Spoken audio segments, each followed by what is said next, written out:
پاکستان تحریک انصاف کے رہنما اور opposition leader Sindh assembly Haleem Adil Sheikh پر دوران حراست تشدد پر عمران خان نے شدید ترین الفاظ میں مذمت کی۔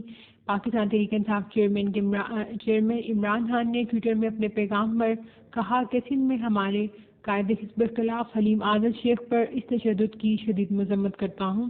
پاکستان مجرموں کے ایک گروہ کے نرغے میں ہے۔ یہ مافیا خوب جانتے ہیں کہ انتخابات میں انشاءاللہ یہ اپنے سیاسی انجام کو پہنچیں گے، چنانچہ یہ ہمارے لوگوں کو ڈرانے کے لیے مافیاز کا ہر حربہ استعمال کر رہے ہیں۔ یہ آپ کو بتاتے چلیں کہ حلیم عادل شیخ پر 25 ایکڑ سرکاری زمین پر غیر قانونی طور پر قبضہ کرنے کے جرم میں کچھ روز قبل گرفتار کیا گیا تھا اور ابھی وہ جسمانی ریمانڈ پر ہے۔ عمران خان نے اپنے ٹویٹر پیغام میں ایک ویڈیو بھی ایڈ کی ہے جس میں حلیم عادل شیخ کو تشدد کے بعد دکھایا گیا ہے، وہ بھی آپ کو دکھاتے ہیں۔